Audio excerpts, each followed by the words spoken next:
Dan terkait dengan apa yang kemudian menjadi perbedaan antara Jokowi dan Prabowo, pertengkaran antara Jokowi dan Prabowo bukan tentang pertengkaran pribadi antara Prabowo Subianto dan Joko Widodo, tapi tentang arah kebijakan yang kita lihat dan tampak secara nyata bahwa semua itu memang berbeda jauh sekali, gitu kan. Mentang-mentang berada dalam dekorasi yang kemudian seolah-olah kebal hukum. Tunggu dulu katanya, kami ini masih raja-raja kecil gitu.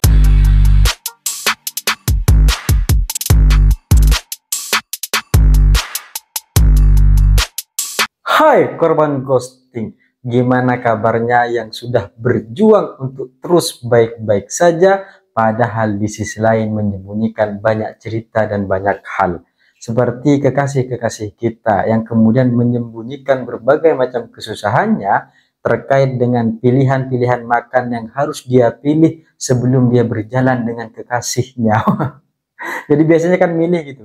Jadi kalau dia makan sendiri ya makannya tahu tempe, tapi nanti ketika berjalan sama pacarnya, maka semua yang menjadi keinginan dari pacarnya dipenuhi.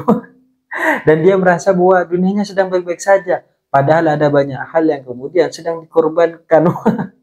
Dia selalu ingin terlihat tampak baik-baik saja, meskipun hati dan pikiran sedang kacau dan gundah gulana. Ternyata untuk kemudian terlihat baik-baik saja dan tidak ada persoalan apapun, itu tidak hanya terjadi kepada pasangan-pasangan kita yang sedang berjuang mengejar cinta dan harapannya, tapi juga terjadi dengan kepala negara kita atau Bapak Presiden kita gitu. Atau lebihnya kepada berbagai macam politikus-politikus yang ada. Jadi para politisi memang harus bisa memainkan perannya sebagai politisi yang handal untuk kemudian terlihat baik-baik saja dan tidak ada persoalan. Karena kalau sampai terlihat tidak baik dan ada berbagai macam permasalahan, di sana akan menjadi kekacauan nasional. Ini nggak boleh gitu. Lebih baik berbagai macam energi bangsa kita, rakyat kita, masyarakat kita, tokoh-tokoh kita, itu tidak memikirkan tentang hal-hal yang kemudian sifatnya adalah personal, tapi lebih kepada arah dan kebijakan bangsa ini gitu kan. Dan hal-hal ini juga biasanya tampak agar kemudian terlihat baik-baik saja. Jadi ada berbagai macam pernyataan yang kemudian disampaikan oleh Bapak Presiden kita Prabowo Subianto terkait dengan kementeriannya, bahwa alhamdulillah selama 100 hari kerja beliau telah didukung oleh orang-orang yang kemudian solid, orang-orang yang kemudian bisa bekerja sama dan membantu selama 100 hari ini gitu. Beliau mengatakan berbagai macam kekompakan itu, tapi di sisi lain beliau juga menyampaikan bahwa ada berbagai macam perlawanan-perlawanan yang terjadi. Ini kan repot gitu. Satu sisi sudah tampak untuk terlihat baik-baik saja, tapi sisi lain juga membongkar sisi buruknya. Ini mau dibilang jujur ya jujur, dibilang menutupi ya juga sedikit gitu. Jadi agak setengah-setengah lah gitu kan. Pernyataan yang kemudian akhir-akhir ini muncul dari Bapak Presiden kita adalah tentang menteri yang dablek. Ini kita nggak tahu kenapa akhirnya bisa dikatakan dablek. Tapi dari berbagai macam peristiwa yang ada, rasa-rasanya kalimat atau kata dablek ini bisa muncul dan diarahkan kepada menteri-menteri tertentu yang tidak disebutkan namanya. Ini sebenarnya ingin menyampaikan satu isyarat bahwa memang ada berbagai macam menteri di kabinet merah putih yang tidak sejalan dengan Bapak Presiden Prabowo Subianto. Sehingga kalimat itu seringkali terulang. Kalimat itu dalam beberapa kesempatan seringkali dilontarkan. Sehingga isu-isu yang kemudian dibicarakan oleh berbagai macam tokoh ahli terkait dengan reshuffle adalah jawaban suatu saat nanti dari berbagai macam peristiwa-peristiwa dan pernyataan Prabowo tentang menteri yang dablek hari ini. Ini akan terjadi, cuma dalam waktu dekat enggak, karena masih ada berbagai macam kesempatan-kesempatan yang ingin Bapak Presiden Prabowo Subianto kita berikan kepada mereka semua, para menterinya. Namun ketika dilihat memang rasa-rasanya perlawanan-perlawanan yang kemudian terjadi di dalam kabinet Prabowo Subianto di bawah naungan nama kabinet merah putih itu memang diakui secara pribadi dan diakui secara terbuka oleh Bapak Presiden kita. Jadi kalau selama ini kita mengira bahwa ada berbagai macam menteri yang titipan atau ada berbagai macam menteri yang kemudian memang punya visi tersendiri, ini satu hal yang kemudian muncul adalah suatu kebenaran yang suatu saat akan terbukti dan perlahan mulai terbongkar gitu. Bukan karena kita tidak suka dengan Bapak Presiden kita, bukan, tapi tentang bagaimana kemudian arah dan kebijakan bangsa ini jelas, itu saja poinnya. Sehingga hal ini juga terbukti ketika kalimat raja kecil yang kemudian melawan. Prabowo itu sebenarnya ingin bilang, saya ini presiden, orang yang sudah bergelut dalam dunia politik puluhan tahun gitu. Bahkan saya sudah mencalonkan, rasa-rasanya paling banyak dalam sejarah. Dan sekarang sudah menang kontestasi, jadi saya paham bagaimana kemudian negara ini harus bergerak. Ya ada sedikit sombongnya lah gitu kan. Karena kewenangan dan kekuasaan presiden siapa yang bisa mengalahkan? Maka jangan main-main raja-raja kecil yang sok-sokan gitu kan, mentang-mentang berada dalam birokrasi yang kemudian seolah-olah kebal hukum. Tunggu dulu katanya. Kamu ini masih raja-raja kecil gitu kan. Dan kalau dilihat dari berbagai macam pernyataan tentang raja-raja gitu kan, jadi agak-agak ke arah-arah mana gitu kan. Karena dari berbagai macam peristiwa di masa lalu yang selalu berkaitan dengan raja hanya dua hal. Kalau gak Lili Jokowi. Berkutit ini, berlingkar di situ, muter di dua orang ini selama berbagai macam peristiwa-peristiwa yang lalu, mulai dari Raja Jawa dan raja-raja sebagainya yang kemudian sudah diungkapkan. Tapi bagi Prabowo Subianto itu semua hanyalah raja-raja kecil. Karena presidennya saya sekarang. Dan ketika kita melihat bagaimana kemudian perlawanan-perlawanan dilakukan oleh orang-orang yang ada dalam demokrasi di pemerintahan kita, pasti satu arah yang kemudian harusnya kita tuju adalah tentang mereka yang memiliki berbagai macam massa. Karena kekuatannya dilihat dari sana. Dan bagaimana kemudian akhirnya ini bisa didapatkan adalah tentang ketidakstabilan negara. Bahaya kalau sampai raja kecil ini membuat negara ini tidak stabil. Anggarannya nanti dihamburkan lebih banyak. Gak jadi Prabowo itu mengefisiensikan anggaran. Jadi dari hal ini rasa-rasanya memang yang menurut Prabowo Subianto inilah tentang raja-raja kecil ya, mungkin adalah ketua-ketua umum partai atau orang-orang yang hari ini sedang menjabat dan seolah-olah tidak akan terkena oleh hukum. Ya merasa kebal lah. Ya saya tidak paham apa yang kemudian disampaikan dan kepada siapa kemudian sindiran itu disampaikan secara terbuka. Meskipun namanya itu tidak disebutkan oleh Bapak Presiden kita. Dan ketika akhirnya itu juga dikaitkan dengan berbagai macam persoalan, kalimat-kalimat selanjutnya yang kemudian Bapak Presiden kita mengatakan bahwa ada orang-orang yang akhirnya ingin memisahkan Bapak Presiden Prabowo Subianto dengan Bapak Jokowi. Ini kan sebenarnya nggak ada yang ingin memisahkan. Kita hanya membaca bagaimana kemudian arah kebijakan yang dilakukan oleh Presiden Jokowi dan Prabowo Subianto ini berbeda, jauh gitu kan. Antara langit dan bumi. Kalau Jokowi melangit dengan berbagai macam hal-hal yang kemudian dia ambisi, Prabowo membumi kepada masyarakat-masyarakat yang membutuhkan. Kan sesederhana itu saja sebenarnya. Jadi bukan soal hubungan pribadi antara Prabowo Subianto dan Jokowi, bukan. Tapi tentang kebijakan yang dilakukan oleh Prabowo sebagai presiden dan kebijakan yang dilakukan oleh Jokowi sebagai presiden. Ini kan sudah tampak jauh berbeda.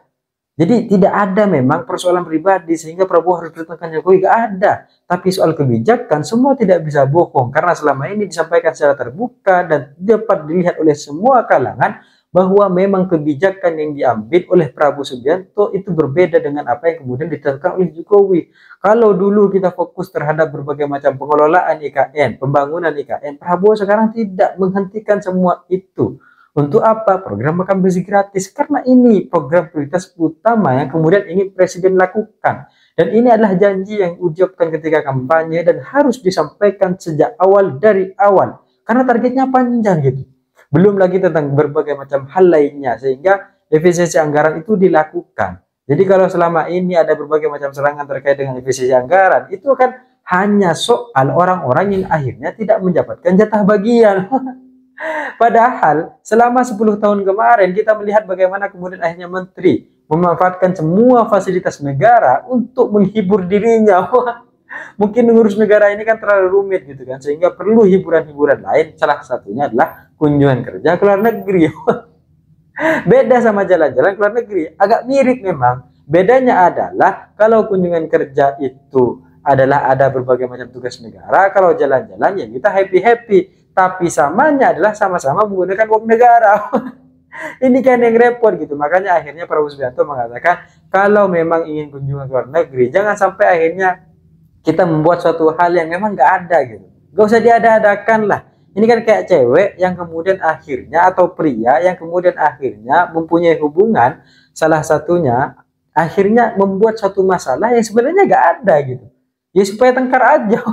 Ini kan repot gitu kan. Nah, sama kayak kemudian menteri-menteri kita yang akhirnya berkunjung luar negeri, melakukan dinas-dinas di luar negeri, kunjungan kerja, belajar, tukar apa sebagainya gitu kan.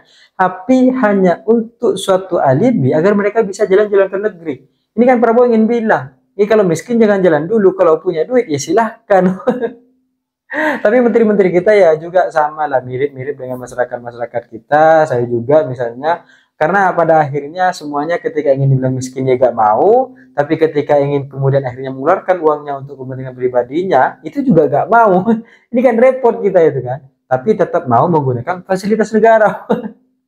Kan repot jadinya. Dan dari berbagai macam peristiwa ini akhirnya muncul yang namanya efisiensi anggaran. Dipotonglah semuanya, dipangkas semuanya untuk satu tujuan, apa, visioner Bapak Presiden Prabowo Subianto, sehingga semua hal itu dilakukan dan semua hal itu diputuskan. Dan terkait dengan apa yang kemudian menjadi perbedaan antara Jokowi dan Prabowo, pertengkaran antara Jokowi dan Prabowo bukan tentang pertengkaran pribadi antara Prabowo Subianto dan Joko Widodo, tapi tentang arah kebijakan yang kita lihat dan tampak secara nyata bahwa semua itu memang berbeda jauh, jauh sekali. Sehingga dari sini bukan terjadi pertengkaran personal, tapi lebih kepada penentuan kebijakan itu berbeda. Dan efisiensi anggaran yang akhirnya dilakukan, mulai dari larangan kunjungan ke luar negeri hingga pembenahan 330 sekolah yang rusak, ini kan sebenarnya menjadi satu mimpi dan harapan yang memang harus dilakukan, bahwa selama ini ada banyak anggaran kita yang terbuang percuma dan sia-sia hanya untuk kepentingan-kepentingan para pejabat dan elit agar terlihat bahagia. Wah, sedangkan di satu sisi masyarakat kita di negara kita itu tidak merasakan kebahagiaan itu, tapi malah dihamburkan oleh elit-elit itu. Dan saya mendukung semua ini, efisiensi anggaran ini, tapi saya juga mendukung bagaimana kemudian akhirnya Bapak Presiden kita melihat target-target tertentu. Salah satunya misalnya terkait dengan anggaran untuk perbaikan sekolah. Prabowo kan sudah menyampaikan bahwa sampai kapan kalau pada akhirnya anggarannya sekian, sekolah-sekolah ini tidak akan pernah bisa diperbaiki. Kapan 330.000 sekolah ini akan selesai perbaikannya? Nah, inilah yang kemudian nanti akan dilihat bagaimana efisiensi anggaran itu memang benar-benar masuk dan dibutuhkan serta nyata rasanya kepada masyarakat. Hal itulah yang kemudian harusnya perlu dikawal, bukan tentang perdebatan saya akhirnya tidak memiliki berbagai macam jatah untuk luar negeri, saya akhirnya tidak memiliki berbagai macam jatah anggaran-anggaran. Karena dari awal anggarannya sudah dipatok agar kemudian pembagian-pembagian proyek ini bisa berjalan dengan lancar.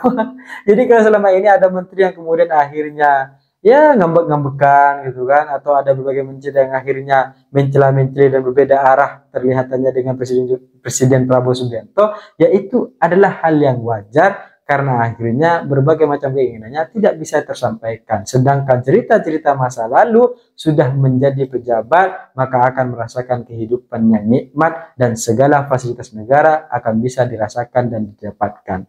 Pada akhirnya menjadi pejabat negara di Indonesia itu sangat menyenangkan.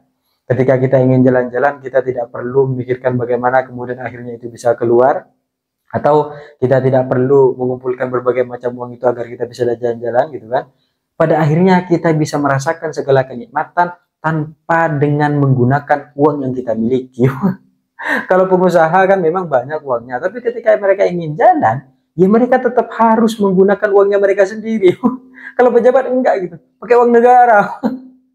Dan hal inilah yang kemudian memang harus diperbaiki dan harus kita tunggu bagaimana kemudian implementasi dari semua mimpi dan arah kebijakan itu dapat dirasakan oleh seluruh lapisan masyarakat Indonesia. Terima kasih dan tetap semangat. Saya pikir itu cita-cita saya, ingin seperti Gibran, tapi saya sadar diri dan sadar posisi. See you, kawan.